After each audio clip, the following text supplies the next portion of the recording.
They're young or old, children or adults, all who feel anxiety seek solutions to reach a center of calmness.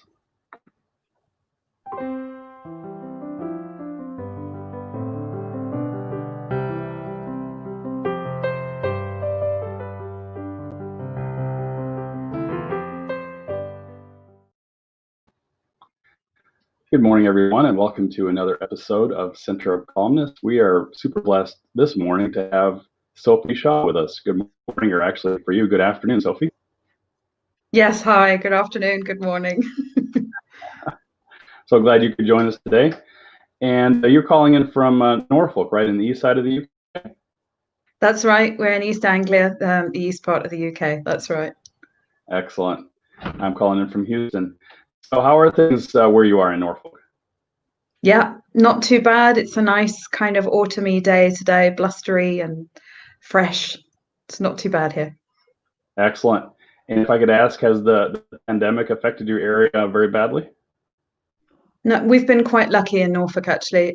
We've not been battered too badly with it. So things are not too bad. The schools are open where there are small local lockdowns, but not in Norfolk. So fingers crossed it stays that way. Right.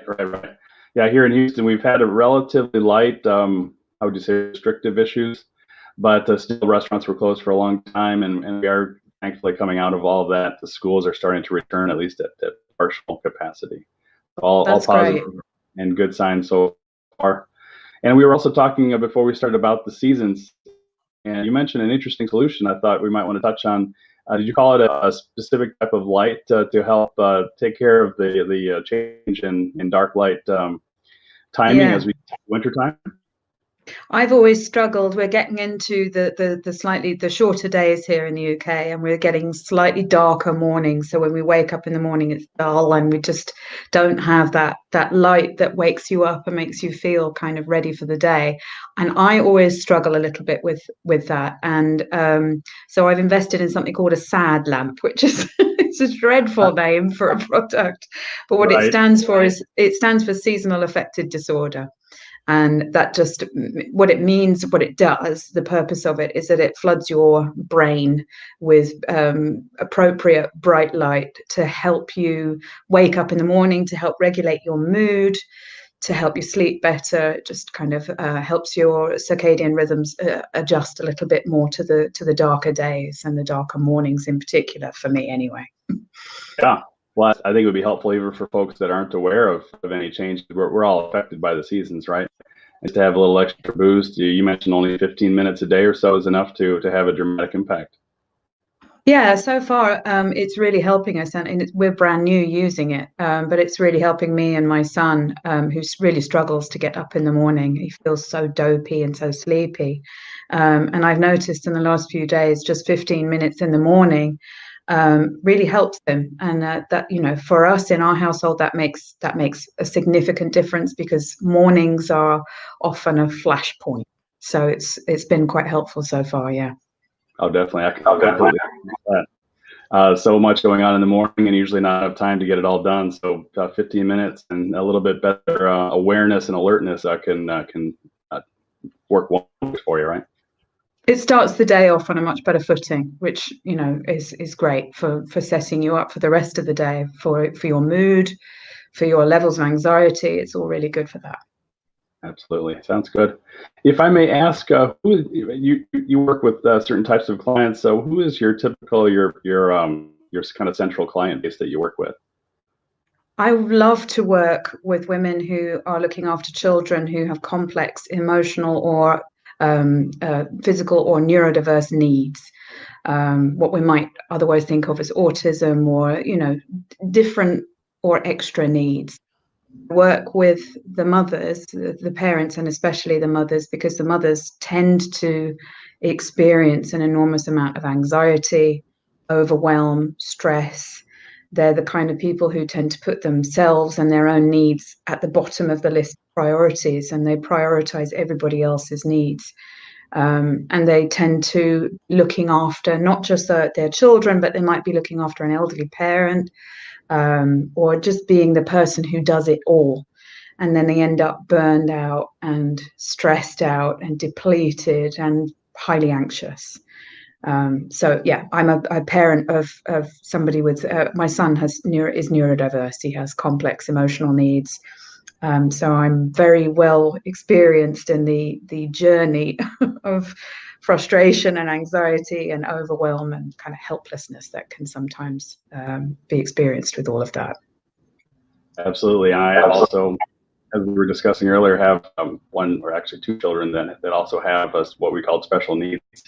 That although I mean, once you get that concept fully integrated into your family, it's just part of our continuum, part of our process. But yes, definitely there's no shortage of surprises, and then of course the frustration of how to get them from point A moving forward to point B, and all the investment you have to make to get them moving forward. So we completely understand that and the stress level.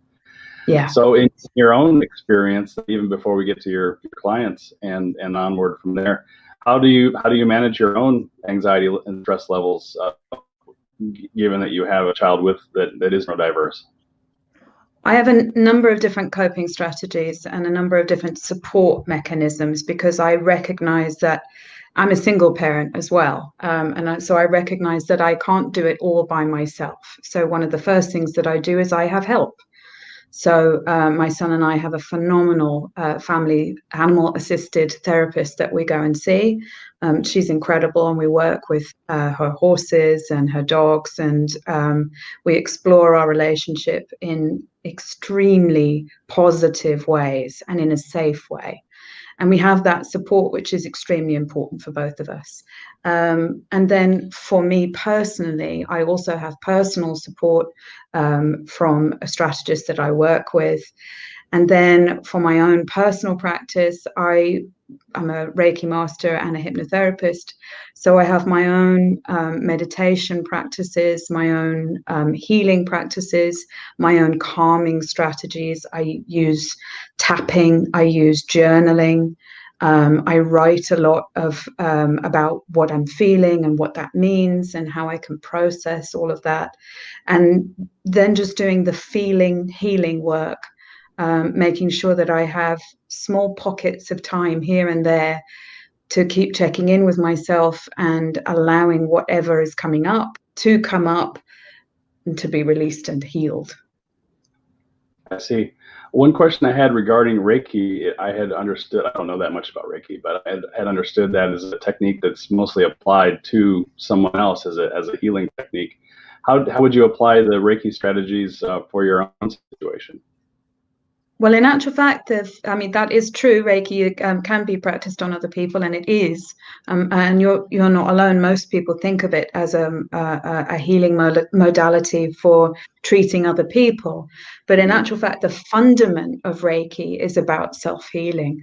So when I teach people Reiki, and I have an online course that teaches people how to heal themselves using Reiki energy, the first thing that you learn about when you learn Reiki is how to heal yourself. When it was originally developed, Reiki was developed as a path of self-healing, of self-discovery, of self-enlightenment and self-development.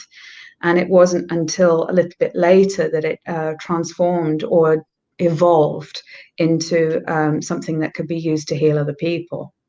So yeah, the basic tenet of Reiki is that Reiki starts with the self and radiates outwards. Interesting. And now I'm very interested to consider your course as well, as I don't have very much experience in that area. I have some martial arts experience, and so I've kind of danced around the concept of Ki, but the healing art of Reiki is something I've been interested in and would look forward to investigating further. Well, you can find. Sorry, I was just going to say you can find details of the course on sophieshaw.co.uk, and also I was just going to say martial arts and Reiki, they absolutely work in the same kind of energy systems: the flow of Ki, the flow of Chi through the body, the flow of energy. Martial arts, Tai Chi, Qigong, all of those things are expressions of the energy that we work with in Reiki. Excellent. So that practice should dovetail nicely on what I'm already working on. That's great. If I could ask next, how do your clients find you? Most of them will do a little search for hypnotherapy in their area or in Norfolk. But actually, I also I'm in a number of different online spaces, online groups, on Facebook groups, entrepreneur type groups or support type groups where women might be trying to start their businesses or run their businesses or grow their businesses, but at the same time, they've got these concerns going on. So sometimes people find me that way. But generally speaking, people Google for me and then find my website and have a look and see what I do and if it's a good fit for them, if it's something that resonates for them, because it's a very personal thing, choosing somebody to work with. It's got to be right for you. It's got to feel right in your gut. You've got to click with that person, you know. Right, absolutely. And then when they do find you, how do you go? If you could just overview your process of how you would work with a client and identify their stressors and help them find a place of a greater calmness. What I love to do to begin with is talk with people online for about half an hour. And in that half hour, we can get to know each other a little bit to see if we have that connection, that click that makes the person that I'm going to work with feel comfortable. And in that half an hour, I can find out what's going on for them, what their stressors are, what their pain is, what they're hoping to achieve, what they're struggling with, what they need support with. And then we start off, I like to start off with a package of 6 sessions. And within 6 sessions, using a really beautifully powerful combination of Reiki and hypnotherapy, I find that there is a wonderful transformation that goes on over those 6 sessions where we build up trust with one another, and the person I'm working with is able to talk about and offload what's been troubling them, things they may have been hanging on to for years, things that have been left unsaid or that they've struggled to deal with or communicate. And we work together to unburden them of all of those things and to help them find a place of really profound peace within themselves. That's where Reiki and hypnotherapy work so beautifully together. Reiki works on a very profoundly peaceful level, shifting and changing the energy, relieving grief and exhaustion and all the sadness that can come with parenting a neurodiverse child, or just from experiencing stress and anxiety in your life. And then hypnotherapy comes in and it just tweaks the way that you think about things. And when you can change the way that you think about things, the way that you feel about things naturally changes too. So 6 sessions there or thereabouts is usually a really good block of time for people to make beautiful changes and feel more like their best selves. Do you tend to work with the mom only, the mother only, or do you also work at, say, if you find a mother-child, both of whom have a high level of anxiety, would you work with both of them in some way? I'm better off working with the parent because that's what I know, and that's the experience that I have. And I think, you know, working with children is quite a different discipline. I have worked with children. I work with my own son. But my area of expertise is more about working with the parents, because the focus does tend, quite understandably and quite rightly, does tend to be on the child. And very often the mother's needs, the parents' needs are left right down at the bottom of the list. And so that's where you end up with carer burnout and with people just at the end of their tether because their well is empty. They've got nothing else to give. So what I try and do is refill their well, help them refill their well so that they are able to develop that stamina that's needed for parenting in that world. Absolutely. And not only stamina, but also the ability to regenerate, right, over time, where the next time they deplete, because naturally we're always giving, right? And especially moms do that continuously. And if they have practices they're learning from you to replenish or perhaps return to you as well, and when things are unusually stressful, that helps them really move forward. Right? Could you perhaps share I don't want to get into anything confidential, but a particularly effective client experience that you had in a general sense? Where they were and where they ended up at? Well, in a general sense, what I find working with these types of women is that they have gotten so used to having no boundaries, giving everything that they've got. They tend to be, even if they have partners, and I am talking in general terms here, but I tend to find that even if they have partners, they're still really taking on the lion's share of the care, not just of the children, but of the house. They're often trying to do a job as well.